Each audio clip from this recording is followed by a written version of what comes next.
This cup of coffee still have a little bit, but it's very cold already, so it's like a iced coffee.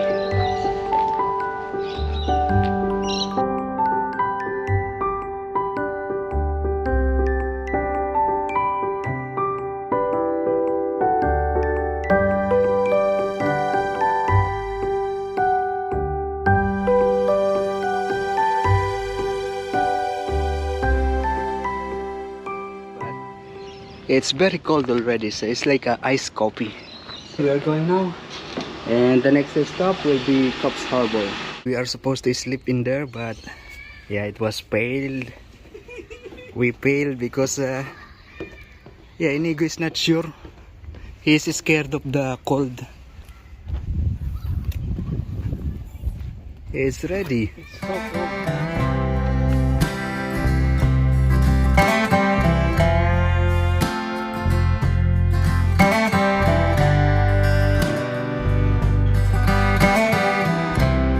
And we reached this place. We are now here in Coffs Harbour. Oh, look at that. There are many small fish. Yeah. And this is a river actually. Look at that.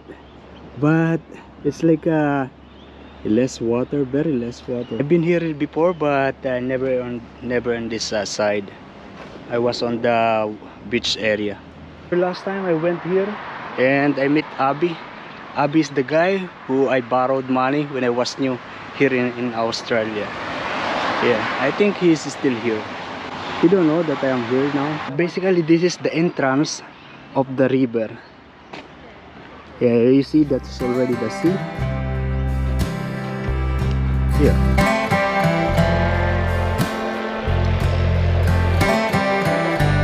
And we are now here. Yeah, this is the beach. See, there are some people in there. And this long jetty that I'm saying. Oh, those are fishing boats.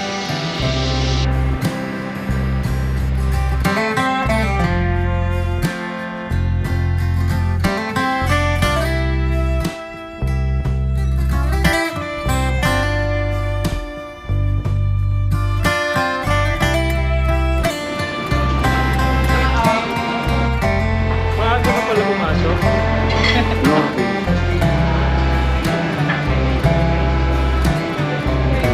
Nice.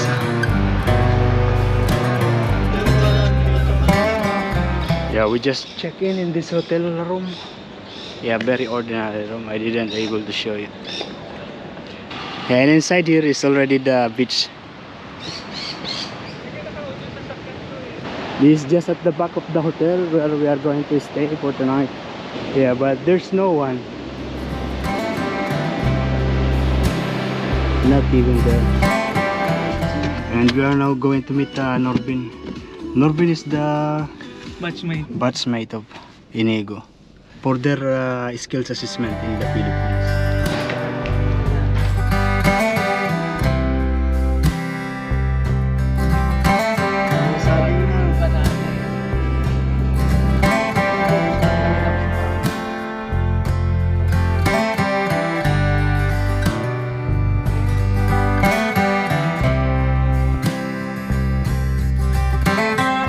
Street boys.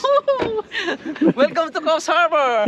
He was a member of a dance group. He was a member of a dance group in the Philippines called Street Boys. Street boys. Yeah, so we are here in Coffs Harbour this time. This is where Norvin is living. Ano ko sa lamig eh. Ngayon, linggo ka balik. Meron din sa Dorigo.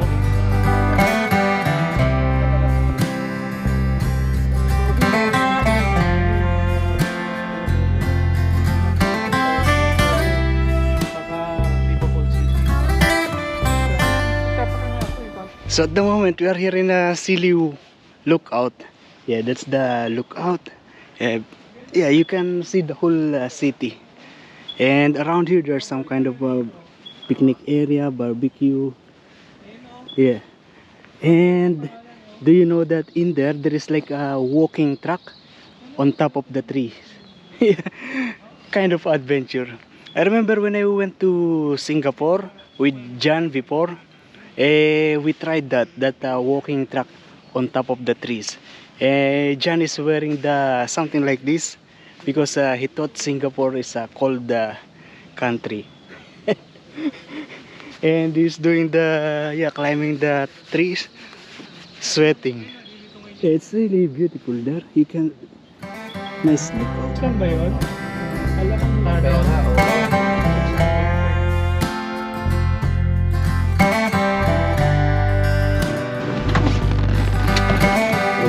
There is a wallaby. If it is small, it's a wallaby.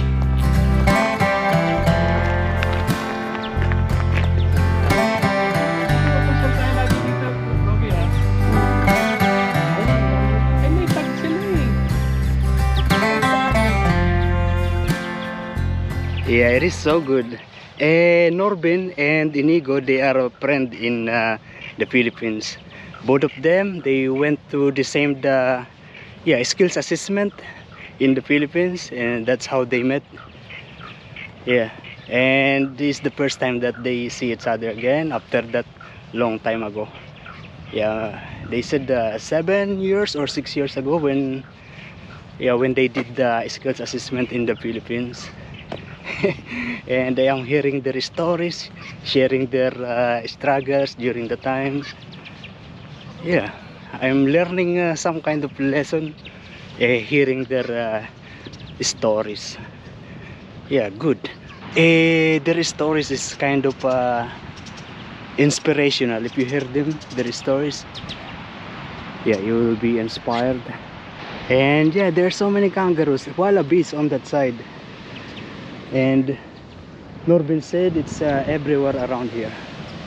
Oh, Abby is also living here in Coffs Harbour, but his day off. I think he's just in the house. Yeah, Abby, I think is busy with his Facebook and a YouTube channel. Oh, there is a little vibe of Newcastle, this one. The sun is getting down in there. One wallabies. Nice. The first time I met Norvin is when I traveled with my bike. I went to visit Abby in the restaurant where Abby is working, and from there Norvin noticed me and he said, oh, I'm watching your video. That's how.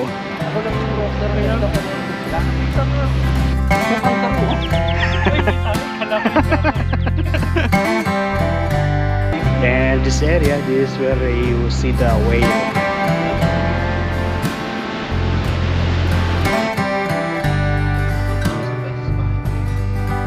And we stop one more, and I can see from here that there are many surfer. Yeah, all these cars, they are surfer, and some of them, they are carrying their surf on their bike, just like this guy. 520 already. Sa ano, dun sa malapit dun sa CM. Vlog siya. Dati nanonood lang ako. Kaya Tapos sige, ngayon video kasama na ako sa vlog. Hello vlog. English moment. Hey vlog. And yeah, we are in one of the shopping malls that they have here. We are now here in Park Beach Plaza. This is the main shopping mall here in Coffs Harbour. Woohoo! I used to work as a janitor here. Really? 2 jobs, yes. Work at night time.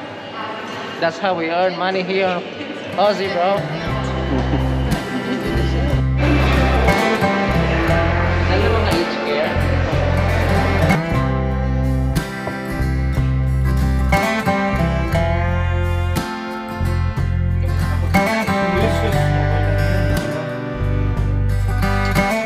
This is one of the Filipino favorites. Banana ketchup, banana sauce. This is epic. My sister is she's going to jump off a cliff. So, 3, 2, 1. No, not yet. Okay. So, I'm cooking. What's up? Hi, Cookie.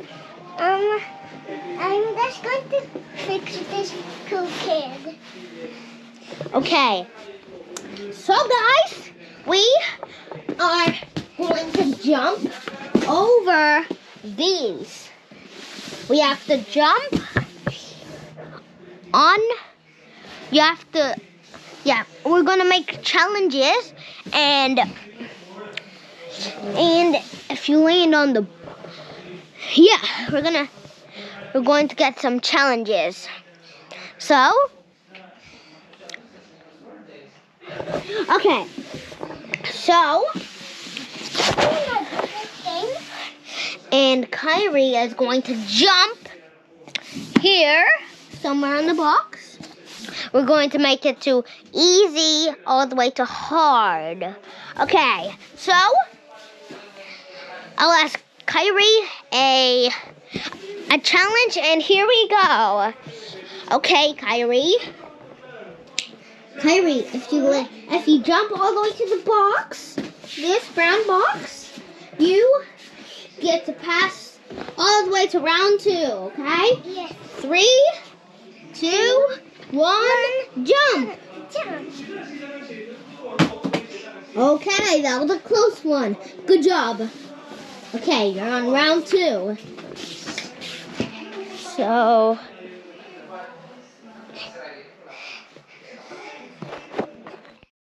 Good morning, guys, and yeah, this is another day. Yeah, I'm now preparing my cup of coffee. I don't know the time. Oh, it's already 8:29. This is the room. 2 bed, but there is no any table. I didn't able to edit the video. This is already the sink. Yeah. And outside here is like this. Inigo is inside taking a shower, and I don't take shower. This is already the second day that I don't take shower.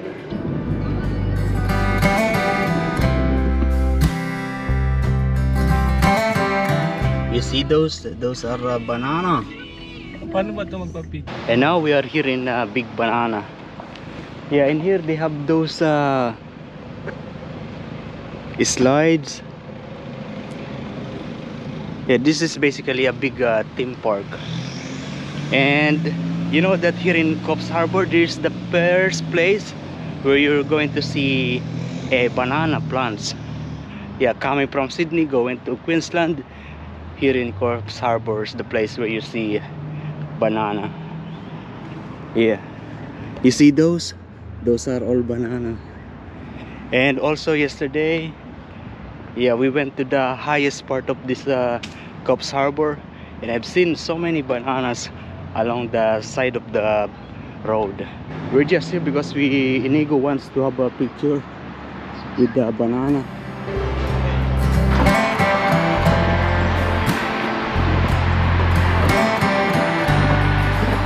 So these are some of the activities that you can do here in Banana Fun Park.